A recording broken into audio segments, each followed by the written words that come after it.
Oke, selamat siang teman-teman dimanapun Anda berada. Salam sejahtera buat kita semua. Hari ini saya kedatangan tamu yang sangat luar biasa sekali dan istimewa. Beliau adalah pembina dari petisi ahli, Perkumpulan Praktisi Hukum dan Ahli Hukum Indonesia. Dan beliau juga adalah mantan penyidik senior yang sudah lalang melintang dalam melakukan pemeriksaan dari Sabang sampai Merauke. Pagi hari ini kita kedatangan tamu Bapak Komjen Pol Purnawirawan Dr. Ito Sumardi. Selamat siang. Selamat siang Mas Pitra. Sehat ya. Salam keadilan, salam kebenaran. Jadi teman-teman sekalian, kajian dan diskusi kita kali ini masih seputaran terkait dengan kasus dugaan ijazah Pak Jokowi yang katanya itu tuduhan-tuduhannya itu bermasalah, ya kita bilanglah dugaannya palsu daripada penuduh terhadap perkara ini. Karena beberapa ini muncul lagi sebuah video ataupun tayangan yang mengaku-ngaku dari politisi PDI Perjuangan, ya kita sebut saja Betor, ya, yang membuat testimoni-testimoni liar. Saya kira kajian terkait dengan omongan-omongan daripada Betor tersebut perlu didalami karena terlalu berani untuk menyampaikan tapi dia tidak menyimpulkan, seperti katanya mungkin palsu gitu kan. Ini kan bahasa politis gitu loh. Nah, untuk itu, agar tidak menjadi opini liar dan persepsi negatif di tengah-tengah masyarakat, ya memang sengaja kita undang narasumber yang kredibel di bidangnya, dan beliau juga sering memberikan masukan-masukan di TV nasional maupun swasta terkait dengan persoalan ini. Jadi hari ini akan kita minta pandangan dari beliau terkait polemik daripada ijazah Pak Jokowi. Nah, Pak Ito, saya ingin bertanya kepada Pak Ito. Baru-baru ini kan muncul orang, ya, yang mengaku mengetahui terkait dengan ijazahnya Pak Jokowi, tapi dia tidak bisa memastikan asli atau palsu. Tapi dia membuat suatu testimoni yang dibilang itu dicetaknya di Pasar Pramuka gitu kan, tahun 2015 terbakar gitu kan. Ini saya lihat luar biasa sekali. Tapi dia tidak pernah dilihat sebagai saksi di kepolisian, tapi membuat testimoni. Nah, dari pandangan seorang mantan penyidik senior, ya, yang sudah lama melakukan investigasi perkara dan penyelidikan, tindakan-tindakan yang dilakukan oleh beberapa oknum ini apakah itu sah sesuai ketentuan hukum, karena dia sudah menghakimi orang, menuduh palsu.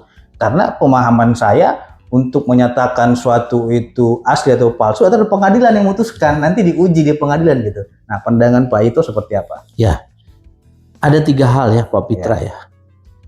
Yang pertama, kasus ini sangat simpel, tetapi di framing menjadi tidak simpel karena untuk kepentingan tertentu. Ya, jelas ya.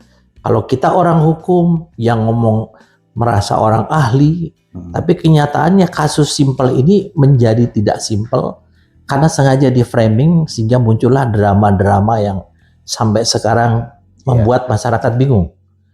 Yang kedua, ini adalah perang antara kebenaran dengan pembenaran. Ya, kebenaran versus pembenaran.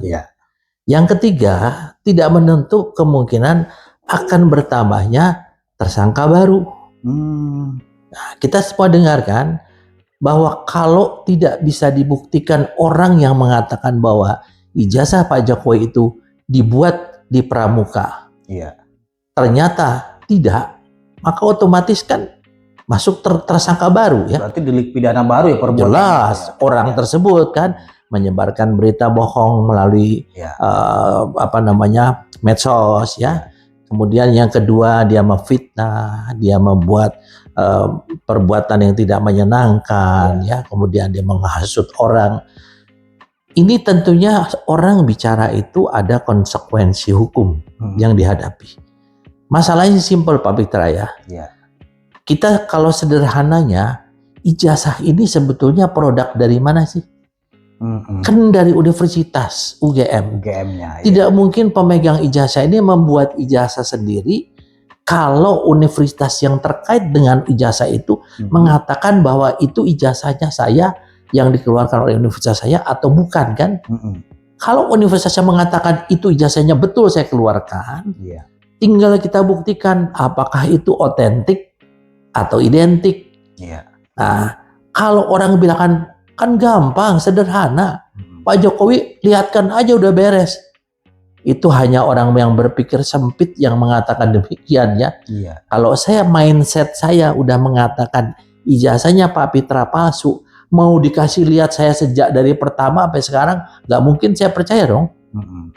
Pasti saya akan bilang, oke, buktikan ijazah kamu itu adalah asli. Cara membuktikannya di negara kita, negara hukum, harus bikin laporan kan.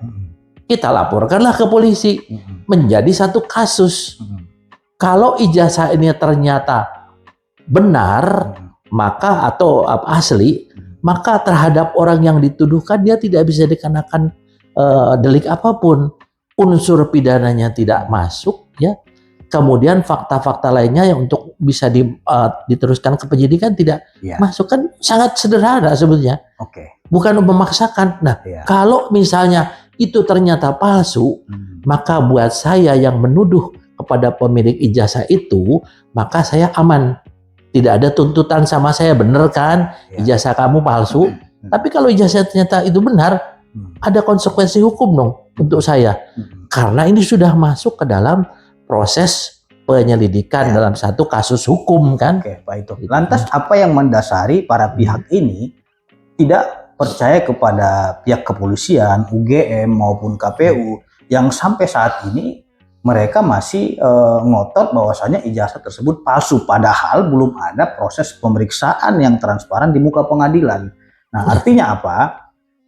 Banyak bermunculan orang yang ingin mengambil panggung, saya lihat di dalam kasus ini, ya, agar memang tujuannya dari pandangan hukum saya untuk mengkriminalkan. Ya, dalam hal ini Pak Jokowi dipaksakan agar ini pidana gitu. Padahal itu bukan pidana. Nah, dari pandangan seorang mantan penyidik, ya, apa yang mendasari perbuatan itu ada? Apakah memang ada mens rea, kesengajaan dari mereka memang harus ini kriminal, harus pidana gitu? Menurut Pak saya tidak bisa mengatakan yang pasti, tetapi kita lihat historical background. Ya, mungkin Pak Roy Suryo tuh sahabat saya kenal baik beliau. Dan beliau pernah kena masalah stupa dulu ya. Borobudur yang wajahnya dibikin seperti wajah Pak Jokowi. Sehingga beliau terkena masalah hukum. Kemudian mungkin saudara Rismon Sianipar ini juga, saya tidak tahulah, beliau selalu menilai bahwa polisi ini tidak profesional. Beliau kan juga masuk dulu yang dianggap quote and quote sebagai mengaku ahli forensik untuk kasus Jessica. Kalau Dokter Diva saya juga nggak tahu ya. Yang saya sangat tidak masuk akal. Mereka ini adalah alumni daripada UGM. Oh ya? Iya, mereka kan tiga-tiganya alumni UGM. Berarti lahir dari sana juga. Lahir dari sana. Dan kalau saya misalnya ada di dalam satu rumah, ada sesuatu yang ganjil, tentunya saya akan menuntut rumah saya ini dong. Tolong sekarang kamu jelaskan ini benar atau enggak. Kalau rumah itu mengatakan sudah benar, masa saya bilang enggak gitu kan? Apalagi kita sebagai orang hukum ya, kemudian kita juga mantan penyidik ya, saya cukup senior lah ya. Kita melihat ada sesuatu yang katanya penelitian. Kenapa saya penelitian dikriminalisasi? Ya karena kamu melakukan penelitian, diumbar kepada orang, ditujukan kepada seseorang, sehingga seorang ini sakit hati, malu, dipermalukan. Ya, seolah-olah membuat pengadilan jalanan. Kan kalau kita lihat sekarang yang dilakukan penelitian itu, saya adalah ahli telematika. Sangat simpel pertanyaan saya kepada sahabat saya Pak Roy. Apakah Pak Roy punya latar belakang pendidikan tentang telematika? Tidak, yang saya tahu beliau adalah latar belakangnya magister kesehatan dan ahli komunikasi, bukan telematika. Kemudian punya sertifikat enggak? Kan enggak punya. Kemudian Dokter Tifa, ahli dan lain sebagainya.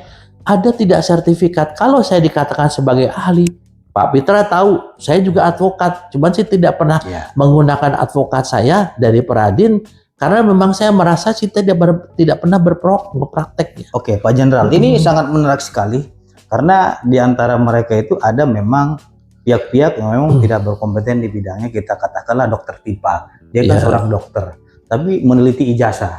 Dan satu lagi, penelitian mereka ini tidak konsisten. Dari ijazah diteliti lagi skripsi, dari skripsi diteliti lagi KKL-nya di mana, KKN-nya di mana. Terus terakhir ini mereka meneliti katanya wajah Pak Jokowi ada putih-putihnya gitu. Jadi ketidakkonsistenan ini dari sudut pandang penyidik itu sebenarnya dalam melakukan proses hukum itu apakah boleh tidak konsisten juga gitu? Gini, Karena dicari-cari gitu, mana salahnya gitu. Kita melihat saja kepada negara kita negara hukum nih Ya. Pak Pitra ya. Orang meneliti ijazah itu tentunya yang harus diteliti adalah benda atau objek yang otentik dan yang otentik ya. Ya.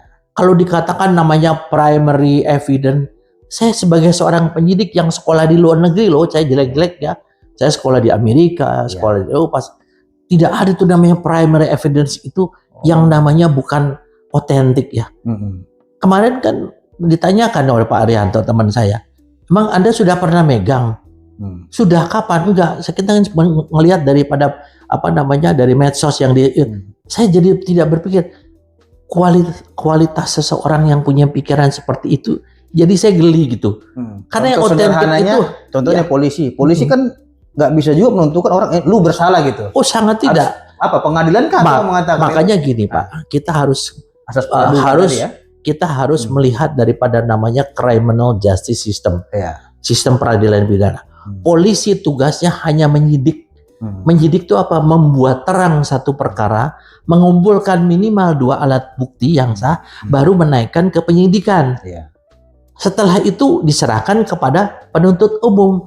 Penuntut umum mengolah. Apabila menurut penuntut umum apa yang dikumpulkan oleh polisi ini memenuhi unsur pidana, maka beliau menyiapkan rencana penuntutan untuk disampaikan di pengadilan. Nah, kalau di polisi ada namanya harus gelarnya terbuka, penyidikan terbuka, buat apa ada penuntut umum, buat apa ada pengadilan? Polisi itu tidak bisa menentukan status suatu perkara itu salah atau tidak. Nah, ini menarik Pak Jenderal. Emang di dalam KUHP itu diatur nggak gelar perkara terbuka bahwa media, bahwa masyarakat? Nggak ada, tidak ada. Saya ini kan dulu kan mantan kabar eskrim dan saya juga mantan penyidik dari mulai pangkat saya letnan 1 ya di Jakarta Pusat. Gelar perkara itu adalah untuk meyakinkan jangan sampai ada hal-hal yang tidak terbawa. Ya. Yang kedua, apabila ada sesuatu yang dimanipulasi dalam gelar perkara ini, maka kita bisa lihat sehingga betul-betul yang diajukan kepada penuntut umum itu betul-betul sesuai dengan unsur pidana daripada kasus yang disangkakan. Dan penuntut umum kan sering memberikan P18, P19 untuk melengkapi. Di gelar perkara itulah kita bahas. Dalam gelar perkara itu, Pak Pitra, itu melibatkan fungsi-fungsi lain selain fungsi reserse. Ada fungsi intelijen, ada fungsi dari Bankum, ya ada fungsi, dan juga melibatkan ahli. Jadi ahli itu ada dari luar yang memang oleh kita sudah terbiasa di sana. Dari gelar perkara ini juga belum menentukan apakah kasus ini bisa terus atau enggak. Tergantung jaksa. Nah, di dalam gelar perkara ini kalau sudah dilihat oleh masyarakat, emangnya kita bikin pengadilan jalanan. Dalam KUHP kan ada. Setelah nanti di pengadilan itulah baru dibuka. Silahkan kalau yang dikatakan namanya skripsinya ada dicurigai, KKN dicurigai, ajukan di pengadilan, jangan di tempat penyidikan di kepolisian. Berarti kalau seumpamanya penyidik itu mengundang media untuk itu berarti menyalahi prosedur. Nah, itu bikin pengadilan jalanan namanya. Nggak bisa lah. Nah sekarang contoh kemarin ada komplain. Kenapa seperti narkotik dan itu ingat bahwa barang bukti yang bisa ditampilkan di luar itu hanya terbatas. Polisi harus menyampaikan secara terbuka apa? Identitas orang itu dengan inisial, umur, tempat kejadian perkara. Tapi kita tidak menjelaskan tentang yang kita lakukan seperti ini detail, nggak boleh kita. Kenapa? Karena di dalam proses penyidikan ini yang harus dikedepankan adalah presumption of innocence, azas praduga tak bersalah. Yang kedua adalah kita harus menjaga hak asasi manusia orang. Jadi di dalam proses penyidikan, status seseorang itu adalah tersangka. Tersangka itu bisa dia memang betul-betul melakukan, bisa juga dia tidak. Nah, sehingga orang kadang-kadang berpikirnya yang punya pemikiran yang nggak jelas ini, dia jadi menganggap kalau di polisi itu boleh gelarnya terbuka, nggak ada di dalam KUHP, nggak ada. Oke, ini menarik sekali. Jadi ada beberapa pihak, kita katakanlah dari pihak pengadu ini, dengan dilaporkan Pak Jokowi itu, mereka merasa katanya dijolimi dan dikriminalisasi gitu. Terus bermunculan testimoni-testimoni yang seolah-olah ini seperti terstruktur gitu. Nah, pandangan daripada Pak Jenderal seperti apa? Berikutnya akan kita bahas di segmen kedua.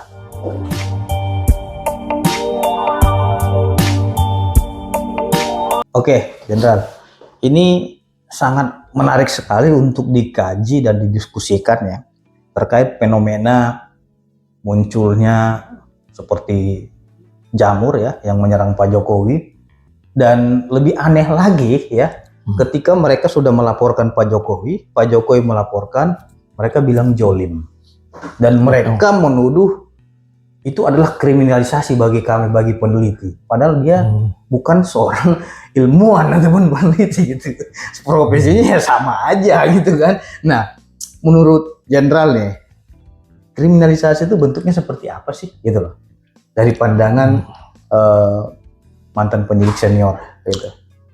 Pak Pitra, saya itu bingung ya. Mereka ini kan mengaku sebagai akademisi dan sudah mendapatkan sertifikat sebagai akademisi kan. Paham nggak sih tentang kriminalisasi? Harus dimengerti dulu ya. Kriminalisasi itu kan untuk perbuatan yang tadinya dianggap tidak tercela, kemudian oleh pemerintah dengan berdasarkan undang-undang dijadikan itu perbuatan yang tercela atau yang melanggar hukum, gitu ya? Dipaksakan oleh pemerintah. Ya. Kemudian yang kedua, dia ngerti nggak sih sebagai peneliti?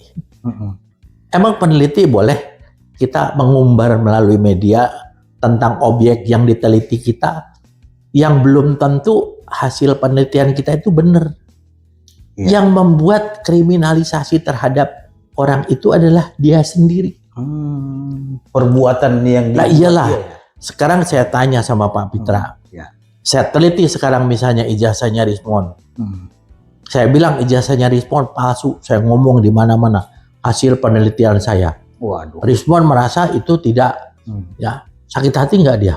Kalau ternyata dia benar lulusan dari Universitas Yamaguchi, pasti dia sakit hati nuntut saya dong. Dengan dia nuntut saya, emang saya dikriminalisasi sama Rismond? Saya yang mengkriminalisasi Rismond dulu, kemudian Rismond mengkriminalisasi saya kan, mungkin anggapannya gitu kan. Sekarang kan kita semua banyak hal-hal yang sifatnya masih belum pasti, tapi disampaikanlah seperti pengadilan rakyat. Apa disangkanya Pak Jokowi tidak sakit hati, tidak malu keluarganya, beliau ya reputasi beliau sebagai mantan presiden. Bagaimana kalau ini terjadi kepada 3 orang ini? Sampai Pak Jokowi sempat pernah bilang, saya merasa direndahkan serendah-rendahnya. Ya pastilah, apalagi jangankan Pak Jokowi, saya aja akan saya fight. Iya benar. Karena saya dikriminalisasi, saya misalnya punya ijazah dari Akpol, benar dibilang nggak palsu. Akpol mengatakan asli, gugat dong Akpolnya, jangan saya yang digugat dong. Kamu kan bilang, karena saya kan pabriknya. Misalnya ada satu dianalogikan makanan itu berasal dari satu pabrik. Kemudian pabrik ini mengatakan makanan ini adalah tidak beracun, ada orang mati. Yang harus dituntut siapa? Pabriknya dong. Saya bilang saya dari pabrik, dibilang pabrik gak beracun, ternyata makanan. Tapi kalau dibilang katanya itu makanan beracun, ternyata makanan saya tidak beracun, saya akan menuntut bahwa orang yang mengatakan, yang saya mengedarkan kepada orang-orang ternyata makanan tidak beracun dibilang beracun, saya tuntut dia dong, karena saya dipermalukan kan. Jadi inilah harus difahami kriminalisasi itu apa. Ya. Siapa yang mengkriminalisasi, siapa yang dikriminalisasi.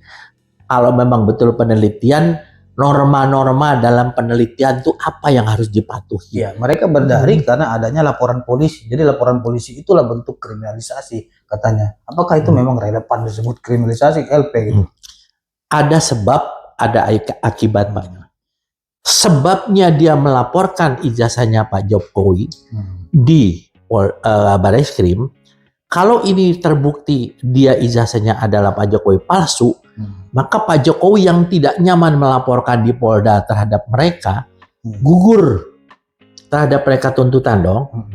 Tapi Pak Jokowi ini yang merasa tidak senang dan sakit hati dipermalukan ya, ini kemudian melaporkan kepada Polda Metro Jaya, maka ditunggu hasil di Barreskrim. Polda Metro nggak mungkin akan melakukan penyidikan atau penyelidikan lah, objeknya masih di Barreskrim, masih diselidiki kan.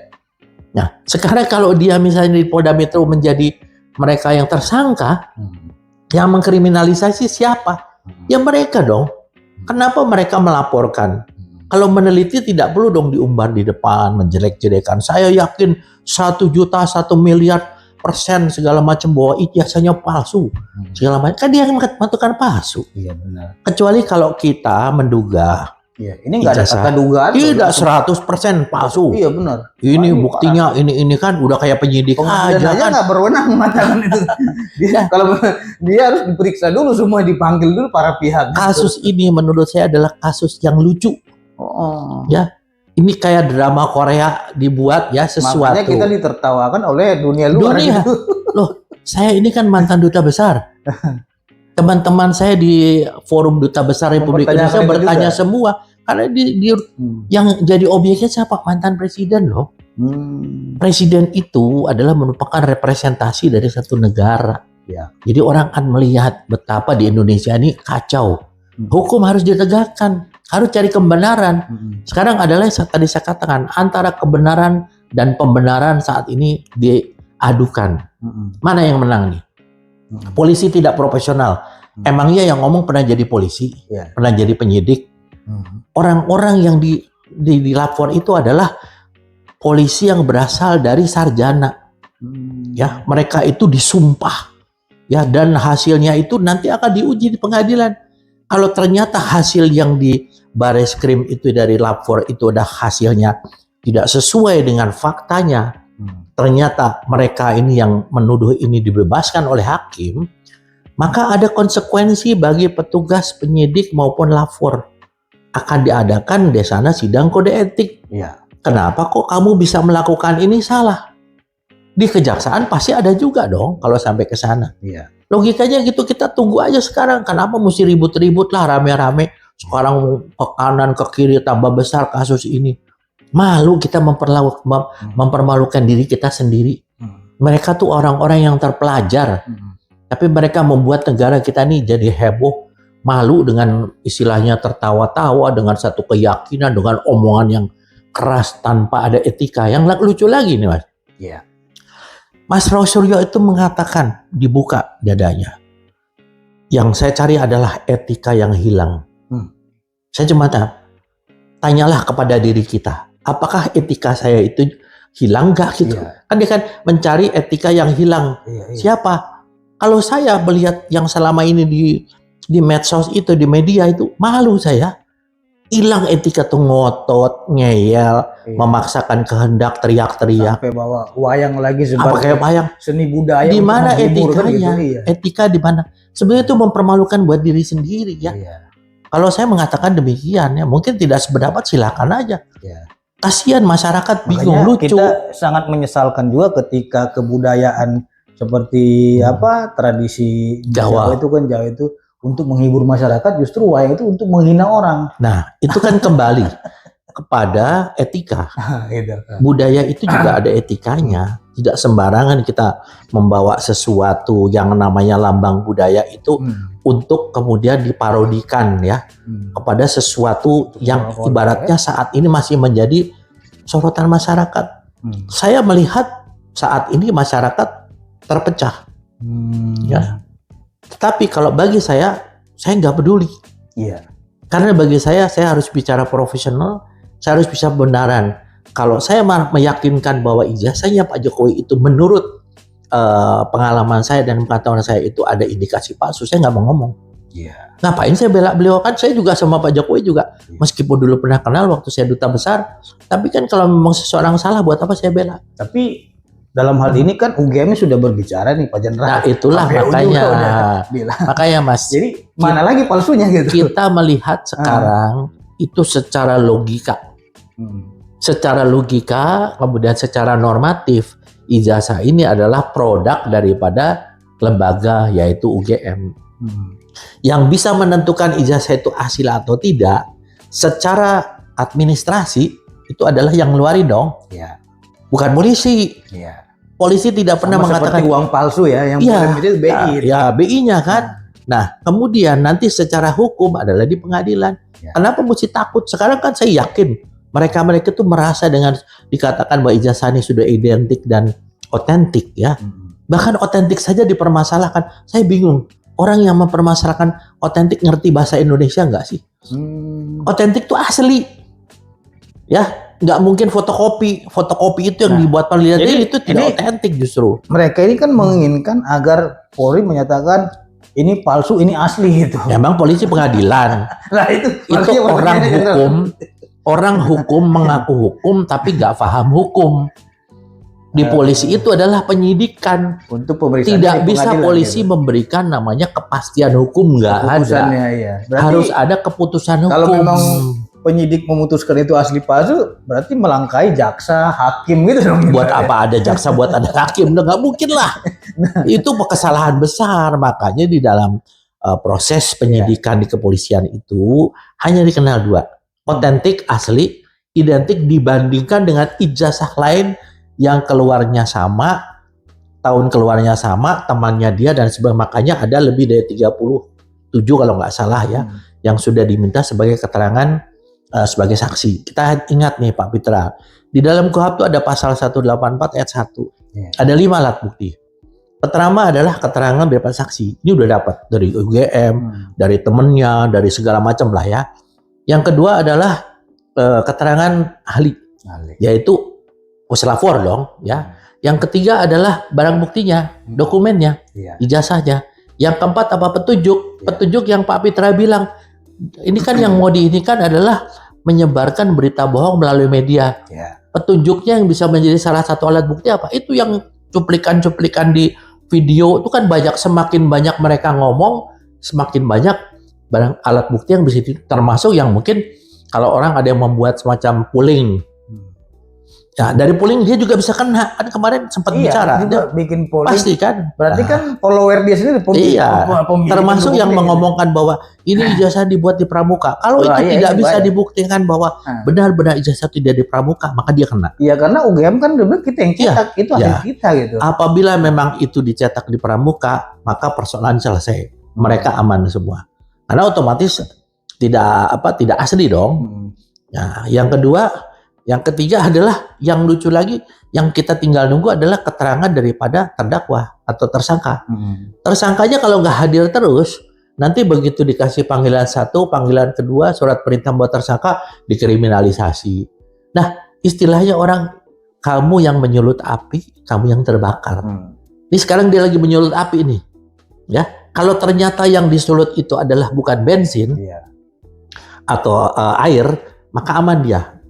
Berarti itu yang ijazah itu adalah ijazah yang palsu. Oke, ini sangat menarik sekali, Jenderal, karena ini fenomena yang sangat langka ya, ketika memang tidak ada satupun yang mereka percaya, baik dari pihak universitas UGM yang mengeluarkan produk tersebut, ijazah tersebut, dan skripsinya bahwasanya itu adalah produknya UGM.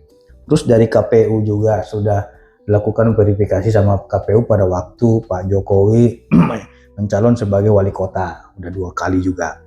Nah, terus dari bidang arsip, perpustakaan, dan terakhir dari Bareskrim Mabes Polri. Nah, fenomena yang seperti ini tidak mengakui dan merasa dirinya paling benar itu, ya, apakah bisa dikategorikan sebagai fenomena playing victim dari sudut pandang kriminolog? Bisa, ya. Kalau dikatakan playing victim berarti orang itu kan sebetulnya yang di victimisasi ya. Ya. Dia menjadi victim kan. Ya. Nah, terus dia ingin menjadikan seseorang itu jadi victim, tapi dia merasa yang dijadikan korbannya ya atau Ya. playing victim itu. Tapi jangan lupa Pak, bahwa ini ada namanya fakta dengan opini. Kalau orang dihadapkan kepada fakta tapi tetap ngotot dengan opininya bahwa yang fakta yang benar adalah opini, karena opini kan bisa salah bisa benar ya. Bias ya. Maka pertanyaan saya, ada apa? Big question mark, pertanyaan saya yang paling besar, ada apa? Ada apa namanya latar belakang apa yang membuat orang ini tetap ngotot? Ya. Ya, jadi di sini pasti ada sesuatu yang bermain. Apakah kekuatan politik? Apakah ada kekuatan hal yang lain yang mungkin mereka membuat mereka suruh maju? Ya. Bukan, jadi kalau menurut saya melihatnya jadinya ijazah ini adalah sasaran antara. Ya. Ada sasaran pokoknya. Ya. Sehingga dengan sasaran antara ini sebetulnya yang diserang adalah seseorang gitu ya, sasaran pokoknya. Nah, jadi di sini kalau kita lihat ini syarat dengan kegajilan yang dari kasus ini gitu.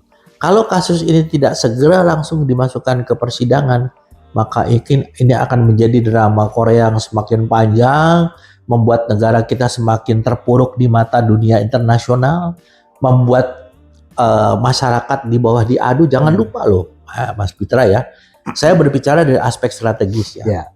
Bahwa negara kita ini kuat karena ada persatuan nasional masyarakatnya. Dengan berbagai latar belakang ya, kita kan sangat pluralistik. Ini sangat mudah diadu domba untuk terpecah-pecah. Saya pernah menjadi komandan kontingen di Bosnia dulu, pasukan PBB. Yugoslavia itu dipecah dengan cara dipecah belah melalui proksi. Kita di era digital, di proksi, diadu nih. Kita nggak tahu siapa yang ada di belakang ini yang mengadu supaya masyarakat terpecah-pecah. Saling membenci, memusuhi presiden, mantan presiden, dan sebagainya. Mungkin Pak Jokowi punya kelemahan. Kita akui sebagai manusia ya. Tapi kan untuk masalah ijazah ini kita harus lihat fair. Jangan lupa bahwa ini bisa memecah belah persatuan bangsa. Oleh karena itu tentunya proses hukum harus segera dipercepat. Sehingga masyarakat tidak bingung dan ada kepastian hukum di mana? Di pengadilan. Ada yang mengatakan bahwa kalau di polisi kan gelar khusus bisa terbuka dari Hong Kong terbukanya. Nggak boleh kalau kita pakai gelar terbuka, Pak Pitra, itu sama saja kita mengabaikan namanya criminal justice system. Sistem peradilan pidana di mana akhir daripada pengungkapan satu kasus itu adalah di pengadilan. Oke. Jadi saya ingin bertanya nih, Jenderal, karena ada kemarin video yang bertebaran juga di media sosial, baik TikTok, Instagram, dan lain-lainnya. Rismond ya kan mendatangi rumahnya Pak Kasmujo. Pak Kasmujo dalam keadaan sakit. Dia bilang, saya lagi sakit Pak, mohon maaf saya nggak mau dulu komentarnya. Apakah layak orang yang sakit itu diperiksa dan dilakukan investigasi dalam kondisi dia tidak sehat gitu loh. Nah, dari pandangan hukum seperti apa nanti akan dibahas di segmen ketiga.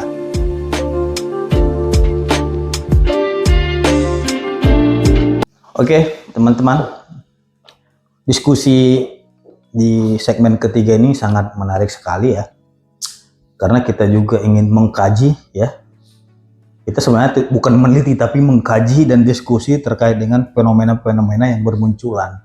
Ini seperti wabah yang menyakiti orang lain sehingga tersakiti beberapa pihak gitu. Nah, dan baru-baru ini ada video yang video itu wawancara antara Rismond dan Pak Kasmujo. Nah, pada waktu dibuka itu Pak Kasmujo udah bilang, Pak mohon maaf, saya nggak bisa wawancara karena saya lagi sakit Pak. Sedang sakit saya, tapi tetap dipaksa, ini Pak ini segala macam. Nah, jadi Pak Kasmujo dalam keadaan sakit itu asal ngomong saja gitu loh. Nah, menurut Pak Jenderal, secara hukum dan sesuai ketentuan hukum, karena kan Rismond ini bukan orang hukum. Latar belakang dia itu kan bukan sarjana hukum, master hukum atau apa, main tabrak aja gitu. Apakah boleh kita paksa orang yang sedang sakit atau lagi sakit itu untuk diperiksa atau memberikan keterangan? Apakah itu pelanggaran HAM atau tidak gitu? Itu definitely ya. Itu adalah pelanggaran HAM. Ya. Fatal. Kemudian siapa sih emang Rismond itu? Ya.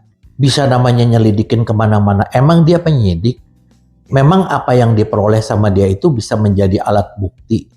Ya. Jadi menurut saya mungkin saudara Rismond ini perlu pakai yang dipakai kaosnya Roy Suryo itu, etika yang hilang. Bareng-bareng gitu ya. Iya. Masyarakat bisa menilai lah. Iya. Orang sakit didatangi jauh-jauh ditanya untuk masalah itu. Nah, kan yang menjadi hak penyidik adalah memanggil yang bersangkutan, datanya kasihkan ke polisi. Polisi nanti akan memanggil. Kalau nggak manggil, tuntut polisi. Kenapa kamu nggak manggil? Sudah saya kasih petunjuk ya. Itu kan petunjuk ya kepada polisi untuk dijadikan diuji apa benar atau tidak kan.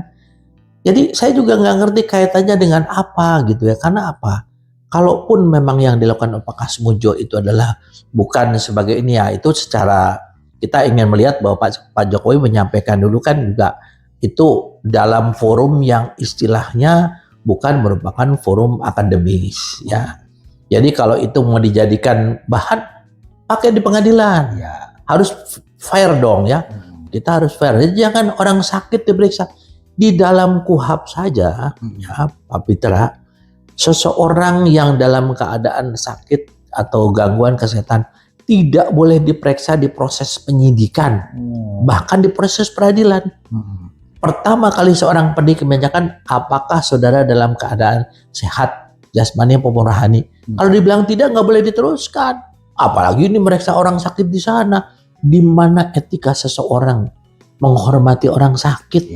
Ya, ini sesuatu perbuatan yang menurut saya sangat-sangat menyesalkan ya dari aspek human right ya, hukum hak asasi manusia. Orang bisa menilai beliau dalam keadaan ditempel semuanya, di rumahnya sederhana, orang yang tidak bisa sangat sederhana lah ya. Benar. Kok kita tega? Di mana rasa kemanusiaan kita? Mukanya juga di mana etika kita? Kalau ditanyakan oleh saudara Suryo etika yang hilang, ya itu etika yang hilang di diri kita sendiri.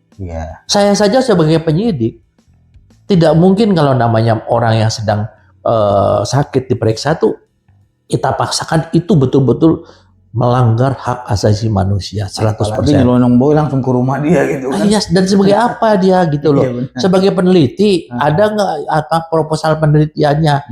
Emangnya dia penyidik kan, saya lihat juga dia datengin ke ke UGM kan. Memang penyidik membawa perangkat rekaman segala. Wah, itu udah benar-benar sangat keterlaluan tuh. Orang yang tidak punya nurani. Ya, orang yang tidak punya nurani ya seperti itu gitu.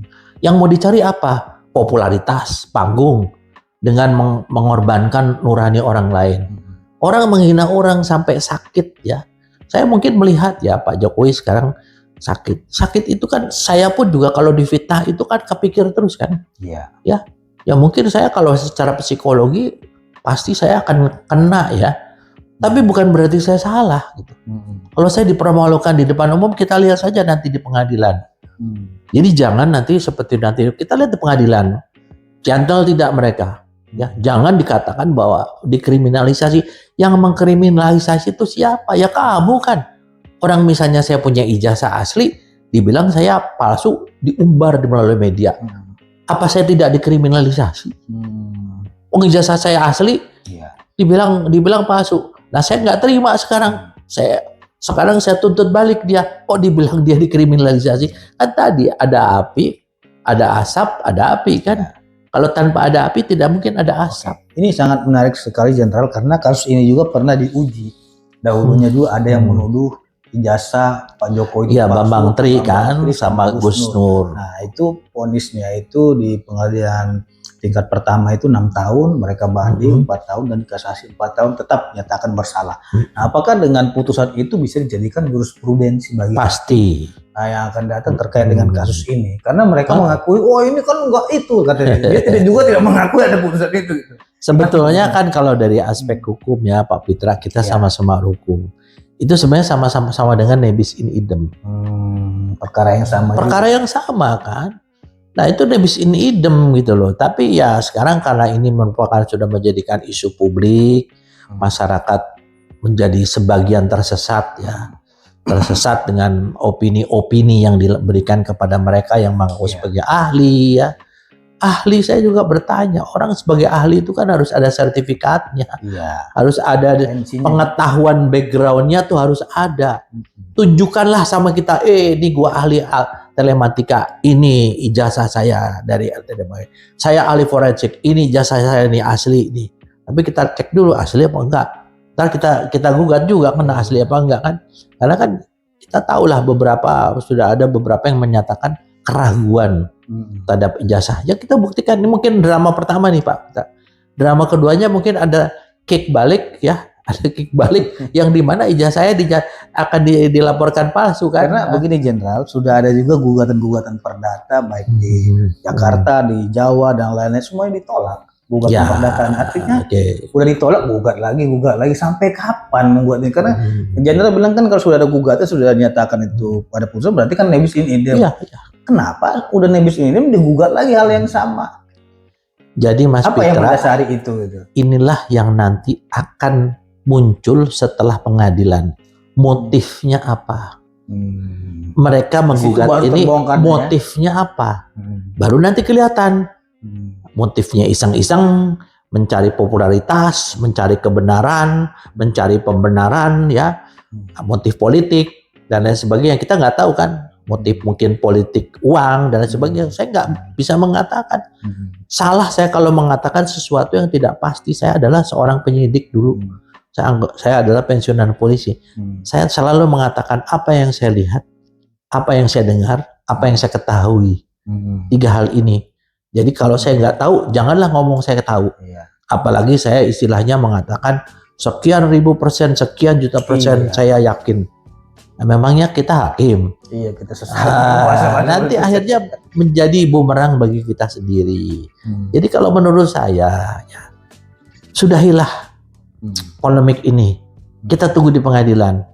Polda Metro Jaya sanggup tidak untuk menjadikan ini menjadi kasus, yaitu dengan menaikkan ke penyidikan.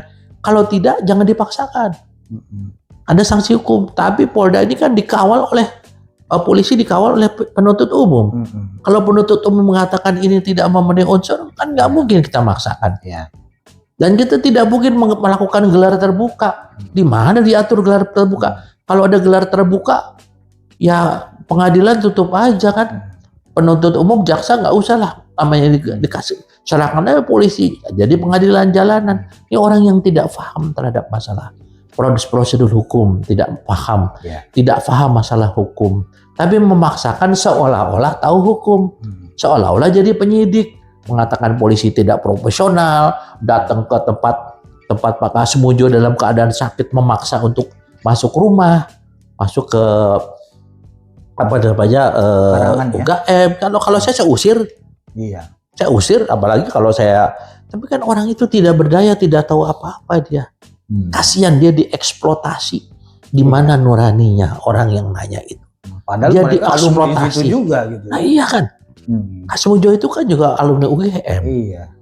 Saya nggak ngerti dan apa yang ada di dalam otak mereka semua itu nggak tahu saya.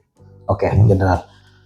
Ini sangat menarik sekali karena sampai sekarang ngotot dan ngeyel 2 hal yang itu tidak terpisahkan. Sebenarnya ini apakah ada kepentingan pihak-pihak tertentu atau kepentingan luar atau kepentingan kelompok tertentu dalam kasus ini? Kita katakanlah XHTI dan lain-lain. Nanti akan dijawab di segmen berikutnya.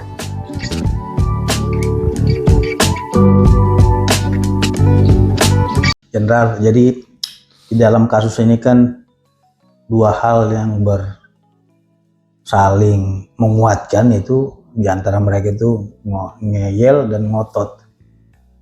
Jadi orang juga kadang berpikir, masyarakat kenapa sampai ngeyel ini, kenapa sampai ngotot-ngototan seperti ini, udah dibilang itu asli tapi dibilang palsu terus kan gitu. Sebenarnya apakah ada pihak-pihak lain ataupun motif daripada kelompok pihak tertentu atau pihak dari luar yang ingin menunggangi kasus ini, sehingga mereka mau nggak mau harus tetap paksa nih gitu. Menurut pandangan hukum Jenderal seperti apa? Saya melihat di sini kan dari aspek dua koridor ya. Ya. Ada koridor utamanya adalah hukum. Manakala kebenaran ya, logika hukum, semuanya ini yang ada dalam koridor hukum sudah diabaikan. Kita lihat ada koridor lain di luar. Saya tidak mau mengatakan apakah ini kita ada keterkaitan dengan pihak-pihak lain ya. Kita tunggu saja nanti motifnya. Ya, tentunya teman-teman di kepolisian juga akan mendalami ya, melakukan pendalaman. Karena kalau udah di bidang koridor hukum ini sudah tidak masuk akal, ya saya kira kita akan melihat di luar. Ada apa di luar ini? Karena tujuan utama dari pihak kepolisian ini adalah memelihara keamanan dan ketertiban masyarakat. Ya, penegakan hukum ini kan ultimum remedium kan ya. Jadi kalau namanya Harkam Tipati menyangkut pihak-pihak mana dan apa tujuannya? Karena gini Mas Pitra ya, kalau misalnya Mas Pitra ini kebetulan menjadi seorang pejabat tertinggi di satu negara, Ya. kemudian satu saat dibuktikan bahwa Mas Pitra ini menjadi pejabat tinggi itu cacat hukum. Semua keputusan yang dibuat selama periode Mas Pitra menjadi pejabat tinggi, pejabat di negara ini adalah otomatis dianulir. Ya. Nah ini yang harus kita lihat. Jadi tujuannya adalah kalau ini memang terbukti bahwa ijazahnya Pak Jokowi ini palsu, maka KPUD, KPU ya dan lain sebagainya itu adalah otomatis cacat hukum. Sehingga jabatannya beliau itu selama 2 periode cacat hukum, dan apa yang diputuskan itu otomatis cacat hukum. Lah, lantas kenapa ada juga pihak-pihak yang ingin menggulingkan Gibran Rakabuming Raka, wakil presiden kita?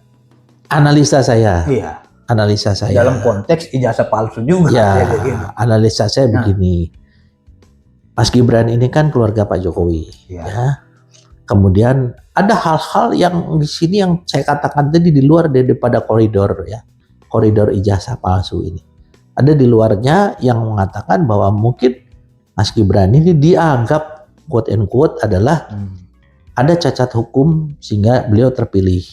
Sehingga ada upaya, berbagai upaya memakzulkan. Boleh-boleh saja kalau memang bisa dibuktikan. Saya tidak ada kepentingan sama sekali membela Pak Jokowi, membela Pak Mas Gibran. Tidak ada. Yang saya katakan tadi pertama moto kita adalah salam keadilan, salam kebenaran. Jadi kalau orang tidak salah, kemudian orang tidak melakukan hal-hal yang melanggar hukum, ya kita harus melindungi dong. Kalau kita mengincar satu sasaran, ternyata sasarannya salah, risikonya kembali kepada kita. Kita secara fair bisa menerima, jangan terus dikatakan karena telah menuduh. Gitu lah iya, jangan dikatakan kita dikriminalisasi, lucu ya kalau itu orang yang irenya tidak berpikir secara logika dan secara hati-hati. Ya, tapi di satu sisi alasan mereka mengatakan itu dikriminalisasi karena mereka sedang membela ulama katanya dan membela umat. Nah ini bagaimana? Benar gimana? Apakah ulama kita bermasalah terus gitu? Apa kaitannya dengan ulama dan umat? Itu kata dia, kamu tidak tahu. Saya ini membela ulama dan saya juga membela umat. Makanya ijazah ini harus dibuktikan. Nah, itulah Mas Pitra. Kita harus berpikir out of the box. Ya, inside of the box, koridornya koridor hukum. Yang out of the box itu akhirnya dibuka sendiri kan? Mungkin ini ada hal-hal yang bisa diangkat menjadi salah satu motif. Mengapa mereka sebagai orang yang paham bahwa ini benar misalnya dipaksakan untuk salah gitu kan?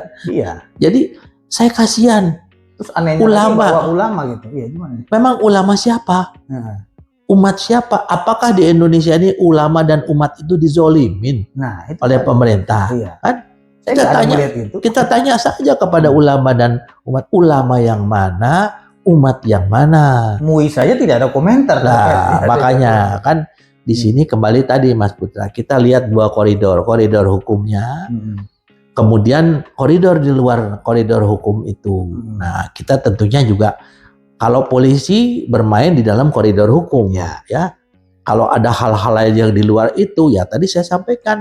Kalau saya sebagai pejabat publik ternyata saya dibuktikan saya bisa menjadi pejabat karena saya modalnya ijazah palsu.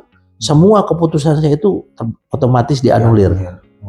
ya. Oke, Jenderal. Nah, ini kita akan memasuki segmen kelima, teman-teman. Kita ingin minta pandangan, masukan, dan nasihat-nasihat daripada Pak Jenderal terkait dengan kasus ini secara bijaksana dan selaku juga orang yang sudah banyak makan garam dalam dunia hukum.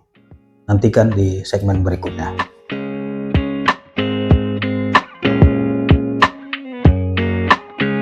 Oke, pemirsa dan teman-teman sahabat Petisali, tak terasa kita ini masuk ke dalam segmen kelima, segmen terakhir. Pertemuan kita sangat luar biasa sekali dalam kajian diskusi hari ini.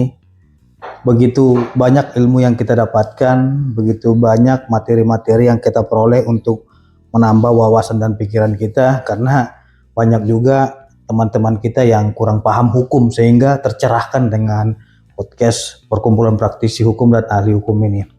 Jadi karena melihat fenomena ini sudah tak kunjung usai, alangkah baiknya saya selaku host meminta pendapat daripada Pak Komjen Pol Ito Sumardi, ya, masukannya seperti apa, nasihatnya seperti apa, bukan hanya kepada para pelapor ini, ya, yang dulunya di Barreskrim, tapi masukan juga kepada Pak Jokowi agar bisa menjadi referensi di kemudian hari. Ya. Gimana?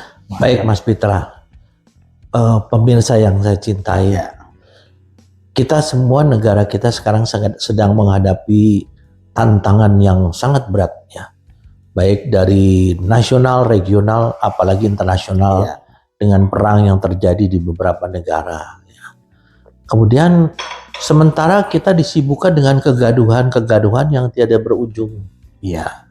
Yang kegaduhan ini menyita energi pikiran kita, sehingga membuat masyarakat yang seharusnya bisa membantu menyelesaikan pemerintah mengatasi permasalahan ini menjadi terpecah konsentrasinya. Nah, ini sebetulnya orang-orang yang mengaku sebagai akademisi, Ya. mereka harusnya berkontribusi lah, ya. Jangan membuat kegaduhan, jangan membuat sesuatu yang ingin kepuasan bagi dirinya sendiri dengan mengorbankan masyarakat maupun konsentrasi pemerintah, ya. Kita menghadapi permasalahan yang sangat berat di bidang sosial, di bidang ekonomi. Sekarang dengan adanya kasus ini, di framing sedemikian rupa, membuat antara masyarakat terpecah. Ya. Terpecah, ya. Nah, saya kira mungkin sudah tempuhlah jalur hukum. Tidak perlu lagi buat kegaduhan. Itu yang benar, ya. Serahkan semuanya kepada proses hukum. Kita hadapi proses hukum. Kalau memang nanti hukum berbicara, memberikan kepastian hukum kepada kita bahwa memang kita bersalah, ya kita harus jalani, ya. Karena itu konsekuensinya. Kan tujuan hukum itu pertama memberikan kepastian hukum. Ya. Yang kedua memberi keadilan. Keadilan bagi siapa? Bagi orang ini yang merasa terzolimi atau kita yang merasa dizolimin. Keadilan kan? Kemanfaatan bagi siapa? Bagi masyarakat, sehingga masyarakat paham betul bahwa duduk perkara kasus ini adalah yang sedemikian, gitu ya. Jadi janganlah dikaitkan lagi dengan masalah politik. Kasihan negara kita ini, ya. Jadi saya kira mungkin saya berharap, ya, sebagai seorang praktisi yang kebetulan saya juga memahami tentang masalah hukum, saya juga mantan penyidik, ya. Tentunya saya berharap teman-teman saya di kepolisian, ya, betul-betul kita bisa memanfaatkan masalah ini untuk bisa memberikan edukasi kepada masyarakat. Ya, kita tetap berdiri secara proporsional dan profesional sebagai penyidik. Ya. Bukan sebagai penuntut umum, bukan sebagai hakim. Biarlah proses ini berjalan dari hulu ke hilir. Jangan berhenti di hulu. Di hilir kita tunggu nanti apa yang menjadi kepastian hukum berupa keputusan dari hakim pengadilan. Silahkan bertarung nanti sehebat-hebatnya di pengadilan sana dan kita tunggu. Saya tidak mengatakan bahwa kasus ini adalah Pak Jokowi benar atau Pak Jokowi salah, karena saya kan bukan hakim. Ya. Dan saya juga bukan pemegang ijazah ini, nggak ada kepentingan apa-apa. Tapi saya mencoba melihat dari perspektif hukum. Sehingga yang saya sampaikan ini perspektif hukum menurut saya, bukan opini. Ya, kalau opini kan di luar daripada pengetahuan hukum. Saya kira itu, Mas Pitra, sebaiknya saya berharap bagi semua pihak sudahilah kegaduhan ini, ya. Karena memang di era medsos ini orang setiap hari membaca ini hanya untuk mendapatkan follower, hanya untuk mendapatkan popularitas, yang pada akhirnya nanti kalau memang itu ya berbalik kepada kita akan merugikan kita sendiri. Yang tadinya kita ada sebagai orang yang diharapkan bisa menjadi pembuka sesuatu kebenaran, ternyata kita menjadi yang justru kita ingin menenggelamkan kebenaran itu, berbalik kepada kita. Ya mudah-mudahan saya kira dengan yang disampaikan melalui podcast kita ini bisa memberikan pencerahan kepada semua orang dan kepada masyarakat. Janganlah kita menilai ya kalau ini belum ada satu kebenaran. Mungkin yang saya sampaikan membuat tidak nyaman bagi sebagian orang, tapi nanti kita lihatlah di pengadilan kan. Nah, kalau pengadilan ternyata memang apa yang saya sampaikan salah, ya silahkan. Mau saya dibully sepuas-puasnya, itu resiko bagi saya dan saya siap menerima itu. Dan pegangan kita produk yang mengeluarkan tadi UGM. Ya betul. Dan saya yakin UGM ya sebagai universitas, dulu saya mau masuk ke UGM susah. Alhamdulillah saya masuk ke Unpad ya Mas ya. Saya mendapatkan pendidikan S2, S3 di Unpad. Saya merasa bangga dengan universitas saya. Dan saya tidak akan pernah mengkhianati universitas saya. Luar biasa. Kalau ada masalah yang menyangkut universitas saya akan bicara secara internal, tidak diumbar ke media, di mana saya seperti lupa kacang akan kulitnya.